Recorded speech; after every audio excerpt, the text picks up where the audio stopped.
Forget about the next smartphone. We're talking about the next human update. Today, we're diving into the breakthroughs that aren't just poised to change our world, but to literally rewrite the definition of intelligence, life, and even reality itself. And look, this isn't just some sci-fi fantasy. It's the real question driving the most ambitious projects on the entire planet. We're going to break it down into 3 revolutions. First, we'll look at how we're redefining intelligence. Then, we'll see how we're hacking the very code of life. And finally, how we're rebuilding our physical world, basically one atom at a time. So let's kick things off with the revolution of the mind. We're creating technologies that aren't just tools anymore. Nope, they are becoming thinkers themselves, and in some cases, they're becoming collaborators with our own consciousness. Now, the holy grail in this whole field is something called artificial general intelligence, or AGI. Forget an AI that's just a master of chess or Go. The quest for AGI is about building a true mind, a machine that has the flexible, adaptable, problem-solving ability that you and I have. And the difference here is just massive. The AI we have today, it's a specialist. It's brilliant at one thing, but totally lost outside of that. The dream of AGI is to create the ultimate generalist, an intelligence that can jump from doing complex scientific research to creating a work of art all on its own. But what happens after we get AGI? Well, that's where things get truly mind-bending.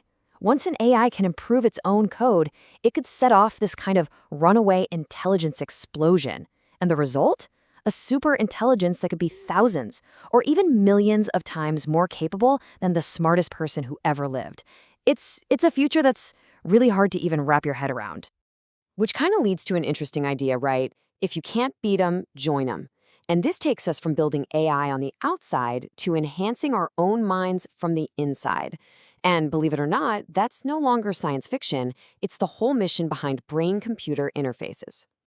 And pioneers like Neuralink are making this happen right now. Just picture this. Ultra-thin, flexible threads. We're talking thinner than a single human hair, being implanted into the brain. They basically act like tiny microphones listening in on the activity of your neurons. Then, an external device translates that whole symphony of signals into digital commands, so you could control a computer or robotic arm just by thinking about it. But healing is just the beginning. The long-term vision here goes way beyond medicine. I mean, we are talking about a fundamental upgrade to the human experience. Imagine boosting your own intelligence, communicating just by thinking, or downloading a new skill like you download an app today. Okay, so this intelligence revolution isn't just about logic and analysis. A whole new branch of AI is showing some absolutely incredible creativity. This is the world of generative AI. These are the models that can write articles that sound, well, completely human. They can create these stunningly realistic images from just a simple sentence. And the next step is even wilder. Movies on demand. Imagine telling your AI you want a new sci-fi movie starring your favorite actors, and then you watch it that night. All right, so we've talked about rewriting the code of the mind. Now, let's switch gears and talk about rewriting the code of life itself. In our second act, we are diving into how we're hacking the very fundamentals of biology. The star of the show here is, of course, CRISPR. The best way to think of it is like a find and replace tool for our DNA.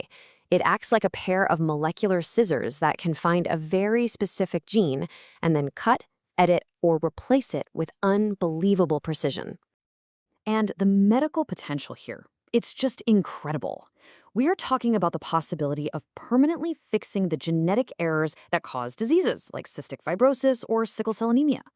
We can even reprogram our own immune cells and turn them into supercharged cancer-fighting machines.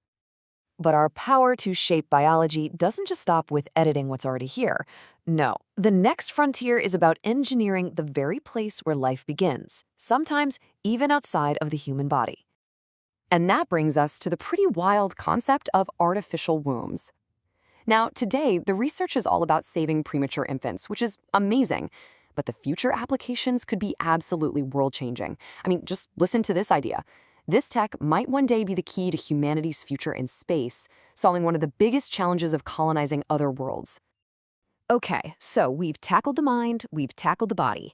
For our third and final act, let's look at how technology is literally rebuilding the physical world all around us, from the way we compute to the way we get our energy. Let's start with a number, just a number. 200 seconds. That's it. That is how long it took Google's quantum computer Sycamore to do one specific, incredibly difficult calculation. Okay, 200 seconds. So what? Well, here's the kicker. The most powerful supercomputer we have on Earth. It would have needed thousands of years to do the same job that the quantum computer did in just over 3 minutes. That is the kind of leap in power we are talking about. At the same time, we're totally changing how we build things. 3D printing, or what they call additive manufacturing, it basically flips construction completely on its head. Instead of cutting stuff away, it builds objects from the ground up, one tiny layer at a time. This lets us create these incredibly complex shapes that were just impossible before. So what's the ultimate dream here? I mean, we're talking straight out of Star Trek. The goal is a real-life replicator, a machine that could build almost anything you can think of, just by putting atoms together in the right order. And finally, you can't rebuild the world without energy. And the ultimate goal for energy, well, this quote just says it all. It's the quest to create a mini sun on Earth. It's this monumental effort to copy the process that powers the sun right here to give us almost limitless, clean energy. So there you have it. 3 massive, powerful revolutions: reinventing intelligence, rewriting biology, and rebuilding our physical world. But the real magic, the true transformation, happens when you start to see how they all connect and overlap. You see, the convergence of all these fields is the real story. The question isn't if these things are possible anymore. The question is what their combined impact is going to be on our society, on our ethics, and on our very definition of what it means to be human. When you get right down to it, these advances are giving us a level of power over our own evolution and our environment that is just unprecedented. It leaves us with the most important question of all. With these near godlike tools in our hands, what kind of future are we going to decide to build?